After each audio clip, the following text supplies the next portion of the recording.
প্রতিদিন আমার অ্যামিউজমেন্টের সঙ্গী হিসেবে আমি এক নিত্য নতুন ছেলে নিতাম। আমার মনে হচ্ছে যে আমি সুইসাইড করি। একজন অ্যাডাল্ট মানুষকে জোর করে কারো বাসায় এনে রাখা যায় না। এখন আবার নতুন করে অভিনয় করতেছে, এখন আবার কোন হসপিটালে যাচ্ছে, কি করতেছে না করতেছে, আবার নতুন কোন নাটক সাজাচ্ছে। আবার সুগার মাম্মি কি তারা বিয়ে করে? আজকে যে টপিক এবং মানুষটা নিয়ে আমি কথা বলবো, এই টপিক এবং এই মানুষটা নিয়ে আমি আর জীবনে কখনোই কথা বলতে চাই না। এবং আমি আপনাদেরকে সবসময় অনুরোধ করব, সবিনয় অনুরোধ করব, আপনারাও কখনো তার ব্যাপারে আমাকে কখনো কোনো প্রশ্ন করবেন না বা তার ব্যাপারে কিছু জিজ্ঞেস করবেন না। আমি সবসময় আপনারা আমাকে খারাপ চোখে দেখেছেন, সবসময় আমি ছিলাম ভিলেন রোলে। আমি একটা কথা বলে দিই, একজন অ্যাডাল্ট মানুষকে জোর করে কারো বাসায় এনে রাখা যায় না। একটা অ্যাডাল্ট মানুষকে জোর করে কোনো সম্পর্কে নিয়ে যাওয়া যায় না। সে একজন অ্যাডাল্ট মানুষ, সে নিজে ইনকাম করে, তার ব্যবসা আছে, তার ফ্যামিলি সে পালন করে। তো আমি যেটা বলতে চাই সেটা হচ্ছে যে আমাকে খুব খারাপ বানানো হয়েছে, সবসময় হচ্ছে এবং ফিউচারেও হবে। কারণ কি জানেন? কারণ হচ্ছে কোনো ভালো ব্যাপার না।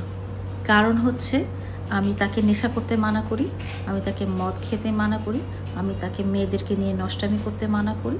এই তিনটা কারণে কিন্তু 2023 সালে আমার উপরে অ্যাটাক হয়েছিল, আমাকে চেষ্টা করা হয়েছিল।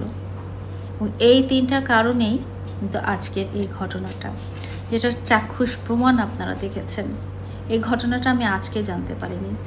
তার খুব কাছের মানুষ তারা আমাকে গত শুক্রবার ভিডিও সহ প্রমাণ দিয়েছে। কারণ আমি তাকে অন্ধের মতো ভালোবাসি, অন্ধের মতো বিশ্বাস করতাম এবং অন্ধের মতো সে আমাকে যা বুঝাতো, সে আমাকে বলতো যদি এটা ডান দিক, আমি বলতাম এটা ডান দিক। সে যদি বলতো এটা বাম দিক, আমি বলতাম এটা বাম দিক। তার কাছে আল্লাহ তাআলা, আমার কাছে আল্লাহ তাআলার পরেই আমি তাকে বিশ্বাস করতাম। তাকে আমি কতটা ভালোবাসতাম, কতটা ভালো রাখার চেষ্টা করতাম, কতটা সুখী রাখার চেষ্টা করতাম এবং তাকে কতটা প্রায়োরিটি দিতাম, এটা আমার কাছের মানুষজন জানেন, আপনারা হয়তো জানেন না। তার কাছে আমি সারা জীবন কমপ্লেনই পেয়ে এসেছি যখন আমি তাকে বাড়িটা দিতে রাজি হইনি। সুইসাইড করি, নয়তো বা এই বাংলাদেশ ছেড়ে চলে যাই বা কিছু গুম হয়ে যায় আমি, না হলে তো আমি জীবনযাপন করতে পারতেছি না। আমার তো বাঁচতে দিতেছে না, আমি তো বাঁচতে পারতেছি না।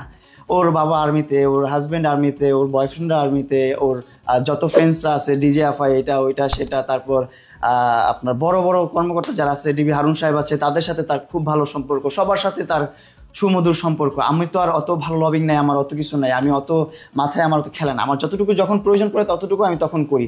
আমার যদি তখন ক্ষুধা লাগে আমি ভাত খাই, এছাড়া আমি ভাত রেডি করে রাখি না। আর ও আগে থেকে সব কিছু রেডি করে রাখে, ওর ক্ষুধা লাগবে, পিপাস লাগবে, সব কিছু রেডি করে রাখে। এটা কথার কথা বললাম, ভাতের জন্য না কথাটা। সো ওর দিক থেকে সব সময় রাইট থাকে। আমি যে কি করবো আমি বুঝতেছি না। বাংলাদেশে আপনারা যদি সাপোর্ট না করেন, আপনারা যদি আমাকে হেল্প না করেন, আমি হয়তো বা বাংলাদেশ ছেড়ে চলে যেতে হবে, না হয়তো বাঁচতে পারবো না। আমার সুগার মাম্মি কারা? আমি একটা সাধারণ চাকরি করি, একটা প্রাইভেট জব করি, আমি সিঙ্গেল মাদার। আমার দুটা সন্তানের পড়ালেখা থেকে শুরু করে আমার বৃদ্ধ মা আছে, আমার বাসার সমস্ত খরচ আমি দিই। মামুন কখনো বলতে পারবে না সে দিয়েছে গত 4 বছরে। এবং মামুনের পরিবারকেও পেলেছি, মামুনকেও পেলেছি। তাহলে আমি সুগার মাম্মি কারা? তারা কি বিয়ে করে? সুগার মাম্মি কি তারা বিয়ে করে? তারা মানুষটাকে ভোগ করে তার বিনিময়ে টাকা দেয়, বাদ দিয়ে দেয়। আমি যদি সুগার মাম্মি হতাম তাহলে প্রিন্স মামুনকে আমি কেন এতদিন ধরে ওর সাথে আছি? তাহলে তো আমি প্রতিদিন টাকা দিয়ে ছেলে কিনতে পারতাম। প্রতিদিন আমার ওই যেটা বলে অ্যামিউজমেন্টের সঙ্গী হিসেবে আমি এক নিত্য নতুন ছেলে নিতাম। এখন আমি যদি বলি আমি একজন একা ডিভোর্সি মহিলা, দুটা সন্তানের সিঙ্গেল মাদার, এবং আমার বাবার কাছ থেকে আমি একটা ফ্ল্যাটে ওন করি। হ্যাঁ, এই হিসেবে 2021 সালে তুমি এবং তোমার পরিবার আমাকে টার্গেট করে তোমরা আমার কাছে এসেছো, বিকজ তখন আমি খুব ট্রামাটাইজ ছিলাম, আমি সিঙ্গেল ছিলাম এবং আমি খুব অথৈ সাগরে ছিলাম আমার বাচ্চাদেরকে নিয়ে কি করব। তুমি আমাকে সিঁড়ি হিসেবে ব্যবহার করার জন্য, আমাকে ট্র্যাপে ফেলে, আমাকে প্রতারিত করে তোমরা 4 বছর ছিল এবং 4 বছরে নিজেদের আখের গুছিয়ে যখন নিজেদের বাড়ি গাড়ি হয়েছে তখন আমাকে ছুঁড়ে ফেলে চলে গেছে সম্পর্ক অস্বীকার করে। এই কথাটাও তো আমি বলতে পারি। তারপর আমার অজ্ঞান করে রাখছে, ওইখানে আরও কী কী ছিল, পানি টানি খাওয়াইছে, আমি বলতে পারি আমি এখন পর্যন্ত কোনো খাওয়া দাওয়া করতে পারতেছি না। আমার একটু পর পর জ্বর আসতেছে, যে ঘাম ছেড়ে দিচ্ছে, আমার আসলে ঘাম হচ্ছে, মানে আমি সকাল থেকে এখন পর্যন্ত কিচ্ছু খাই নাই, শুধু পানি খেয়ে আসি। আমার কিছু খাইতে গেলে আমার বমি আসতেছে, আমি কিছু করতে পারতেছি না, একটু পর পর জ্বর আসতেছে। আমি কি করবো, আমি মানে টেনশনে আমি পাগল হয়ে যাচ্ছি। এখন আবার নতুন করে অভিনয় করতেছে, এখন আবার কোন হসপিটালে যাচ্ছে, কি করতেছে না করতেছে, আবার নতুন কোন নাটক সাজাচ্ছে, আবার নতুন কোন ট্র্যাপ সাজাচ্ছে, আমি বুঝতেছি না ভাই। আপনারা যদি আমাকে একটু সাপোর্ট করেন। সে তো 1000টা কল দেয় আমাকে তার বাসায় যাওয়ার জন্য, আমি তো তাকে একটা কল দিই না, সে আমার দিনে সারাদিন কল দিতে থাকে। তার সাথে দেখা করতে হবে, তাকে নিয়ে ঘুরতে হবে, তাকে নিয়ে এটা করতে হবে, তাকে নিয়ে সেটা করতে হবে, তাকে ওইখানে নিতে হবে, সেখানে নিতে হবে। সে সবসময় মানে করতেই হবে, না করলেই সে তখনই ঝগড়া করবে, তখনই বলবে যে মামলা তুলবো না।